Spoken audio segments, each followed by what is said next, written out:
19 जनवरी 1990 में हुआ वो एक जहादी डिक्लेरेशन था।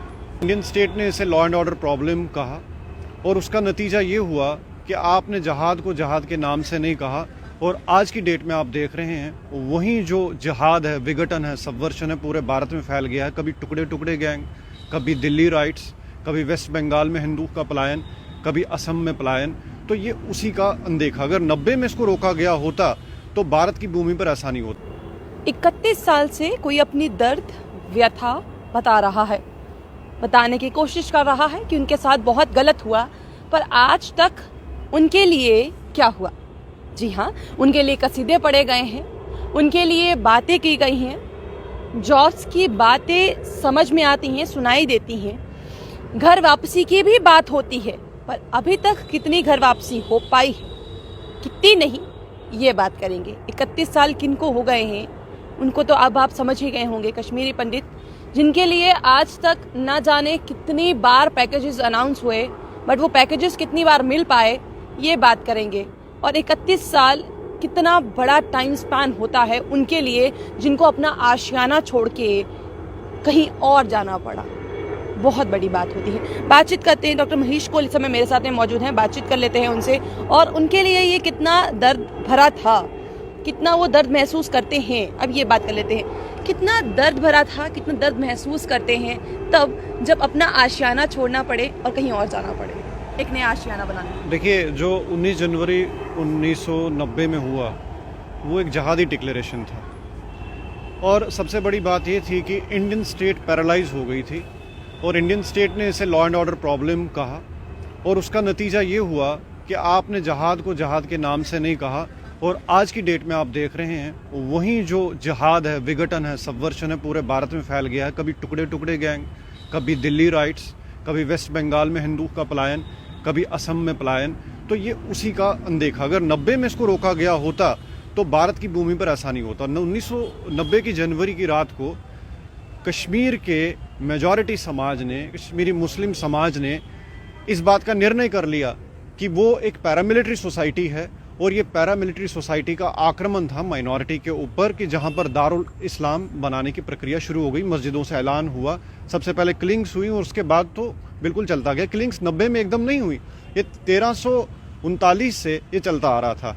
और दुख की बात ये है कि स्वतंत्र भारत में, जिसको हम पोस्ट इंडिपेंडेंस इंडिया कहते हैं, ये कोई 1947 का पार्टीशन नहीं होना था, लेकिन जहां भारत का संविधान, जहां भारत को जम्मू कश्मीर का अंग मानते थे और उसके अंतर्गत कश्मीरी हिंदुओं का पलायन नहीं है, ये भारत का पलायन था कश्मीर से। और इसी कारण ये जो विघटन है अभी भी टूट नहीं रहा। अब देखिए कि एम्प्लॉयमेंट पैकेज की बात होती है, रिटर्न और रिहेबिलिटेशन को एम्प्लॉयमेंट पैकेज से जोड़ना ट्रिविलाइजेशन ऑफ जेनोसाइड है, जेनोसाइड को नकारना।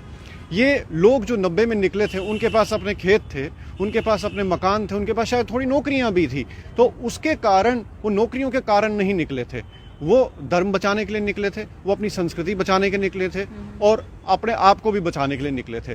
तो जब आपके पास वहां पर घर नहीं रहा, आपकी जमीनें नहीं रही, आपके मंदिर सुरक्षित नहीं है, आपके मोहल्ले नहीं हैं, आप उनको कहां बसाने की बात करते हैं। सबसे पहले एक नया इंफ्रास्ट्रक्चर बनेगा और उस इंफ्रास्ट्रक्चर में नया सोशो कल्चरल एक इक्विलिब्रियम बनेगा, एक न्यूक्लियस बनेगा, जहां पर आपको नए वातावरण का निर्माण करना होगा, जहां भारत पल सके।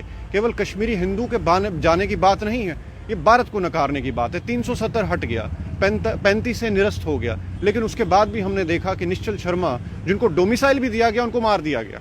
तो मैं तो ये कहूंगा, पहले हिट लिस्ट बनते थे।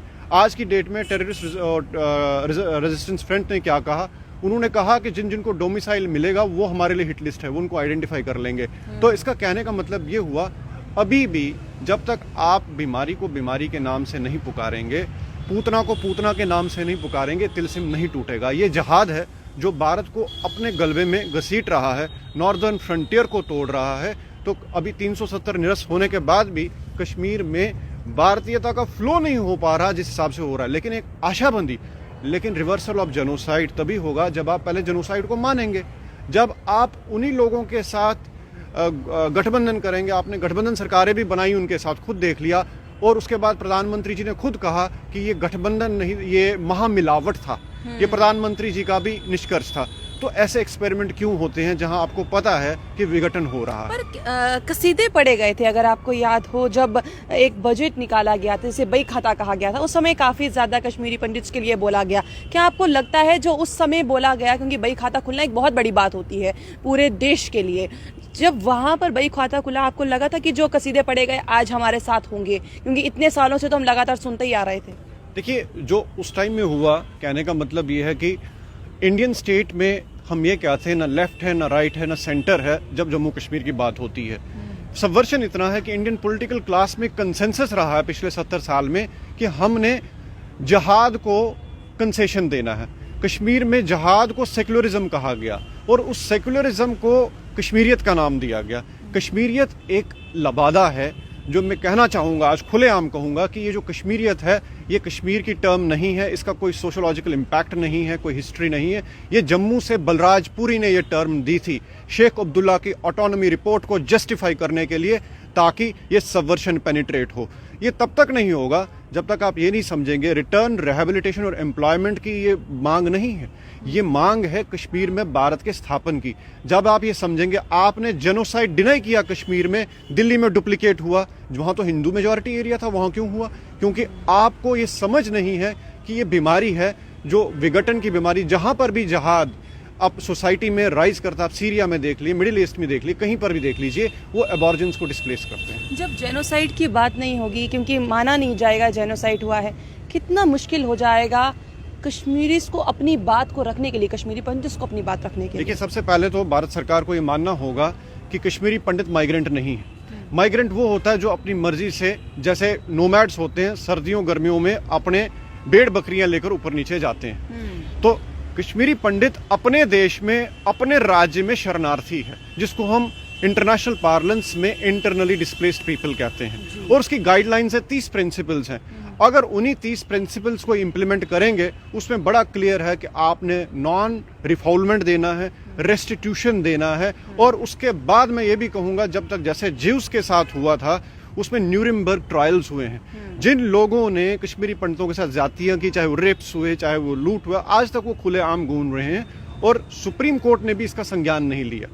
तो इसका कहने का मतलब, पीछे सुप्रीम कोर्ट ने आया था, 27 साल हो गए, बड़ा पुराना केस है, लेकिन 84 के दंगों पर सुप्रीम कोर्ट के लिए दंगे पुराने नहीं होते, उससे पहले के दंगों पर नहीं होता। तो जब जेनोसाइड कमीशन बैठेगा तभी रिवर्सल होगा। आपको मानना पड़ेगा कश्मीरी पंडित अपने देश में, अपनी सीमा के अंदर रिफ्यूजी बना है, वो माइग्रेंट नहीं है। कहा, जब स्टार्टिंग में हमने बात की, आपने कहा कि हमें निकलना पड़ा अपनी सभ्यता को बचाने के लिए, अपनी संस्कृति को बचाने के लिए। कई मंदिर टूटे और वो कई मंदिर आज भी बन नहीं पाए हैं। वो आपको लगता है कि एक वो बहुत ही ज़्यादा हमारी सभ्यता को हमने जो बचाने की कोशिश की, जो थोड़े हम निकले अपनी जान बचा के कुछ भी, तो वो हमारा अभी तक सफल नहीं हो पाया और ना ही इसमें सरकारों ने कोई संज्ञान लिया? देखिए, ऐसा है कि मंदिर तब रहेगा जब वहाँ पर समाज होगा। मंदिर तभी है जब वहाँ उसके आगे पीछे उसको मानने वाले लोग हैं। अभी रिसेंटली कश्मीर में भी अभी भी मंदिर उखाड़े जा रहे हैं। तो मंदिर का इकोसिस्टम तभी बहाल होगा जब आप वहाँ पर एक समाज को बचाने की कोशिश करेंगे। लेकिन वो एक अब अलग अलग मोहल्लों में नहीं रह सकते। जैसे वो बेसिकली पहले मोहल्ले हमारे पास थे, जब उन मोहल्लों में तब नहीं रह सके जब अपने मकान थे। अब जब अपना कुछ है ही नहीं, तो जब हम सुरक्षित नहीं है तो मंदिर कैसे सुरक्षित होते हैं? यहाँ तो कुछ लोग ये भी कहते हैं कि हम पीओके में शारदा मंदिर को बचाएंगे। अरे भाई, जो आपके पास है पहले उसको बचाने की बात कीजिए, तो वहां फिर तब जाइएगा। तो पहले ये कहने का मतलब है कि जो आपके कंट्रोल में है, आपके गवर्नेंस के एम्बिट में है, उसको बचाने की कोशिश करिए, तब आप शारदा मंदिर को बचा सकते हैं। तो हमें सबसे पहले इनको ये देखना पड़ेगा कि मंदिर तभी बचेगा जब कश्मीरी पंडित का रिवर्सल ऑफ जेनोसाइड होगा। ये सारे क्वेश्चन अपने आप एड्रेस होंगे। जब आप डिनाइल करेंगे, जेनोसाइड डुप्लीकेट होगा। आपको लगता है लेफ्टिनेंट गवर्नर साहब से कोई उम्मीद है, या आप 370 हटने के बाद, यूटी बनने के बाद ये उम्मीद है कि अब इसको जेनोसाइड डिक्लेयर किया जाएगा और आपकी बात को सुना समझा जाएगा, जो कि सबसे ज़्यादा ज़रूरी है? देखिए, जहाँ तक अभी हम देख रहे हैं कि ये बातें लेफ्टिनेंट गवर्नर साहब तक की लेवल की नहीं। जब तक भारतीय राजनीति में, सदन में ये डिबेट नहीं लगेगी कि कश्मीरी पंडित क्वेश्चन एड्रेस करना है, तब वो चीजें पर्कुलेट होंगी। तो कहने का मतलब है, अभी भी जिस हिसाब से ये यहाँ पर हमने देखा, पिछले तीन एडमिनिस्ट्रेटर चेंज हुए 8-9 महीने के अंतराल में, जो लेफ्टिनेंट पहले तो गवर्नर थे, फिर लेफ्टिनेंट गवर्नर दूसरे आए। तो कहने का मतलब ये है कि सबसे पहले इस पर संसद में डिबेट लगनी चाहिए। कश्मीरी पंडित क्वेश्चन जब तक नेशनल डिबेट में नहीं आएगा तब तक कुछ नहीं हो सकता। दूसरी बात, कश्मीर का विभाजन उसी दिन हो गया जिस दिन पहला कश्मीरी पंडित मारा गया 90 में। तो इसका एक ही हल है, जहां आपने 2 लाख पॉपुलेशन वाले लद्दाख को यूनियन टेरिटरी दे दी, कश्मीरी पंडित 3 क्या मैं कहता हूं जो पहले निकले 15 लाख हैं, 10 लाख हैं, उनके लिए तो यूनियन टेरिटरी बननी चाहिए। और वो यूनियन टेरिटरी बनेगी तो उसके साथ साथ केवल कश्मीरी पंडित नहीं जाएंगे, भारत के संविधान में विश्वास रखने वाले सारे भारतीयों को वहां बसाना चाहिए, तभी ये रिवर्सल होगा। अन्यथा आप जहाद से नहीं लड़ सकते, ये जहाद की लड़ाई है। बहुत बहुत शुक्रिया हमारे साथ जुड़ने के लिए और तमाम जो आपकी बात है उसको रखने के लिए। आज काले दिवस के तौर पर मनाया जा रहा है दिन, और सबसे बड़ी बात यह है कि शायद इनकी अपनी बात सही भी है, तब से बात रख रहे हैं, समझाने की कोशिश कर रहे हैं, पर क्या कभी पार्लियामेंट में इनके लिए बात उठेगी? क्या जो लगातार बोला जा रहा है कि जेनोसाइड हुआ, क्या वो टर्म को यूज़ किया जाएगा, माना भी जाएगा या नहीं? ये एक बहुत बड़ा सवालिया निशान है। और क्योंकि इनकी अपनी लड़ाई, क्योंकि इनकी नई से नई पीढ़ी आ रही है, अपनी इनकी लड़ाई लगातार जारी है, बट बात यह है कि क्या सरकारें अब संज्ञान लेंगी या सिर्फ आश्वासन पे आश्वासन ही मिलेंगे? ये बहुत बड़ा सवाल निशान है। बने रहिए जम्मू परिवर्तन के साथ। मुझे और अभिषेक जी को दीजिए इजाजत। नमस्कार।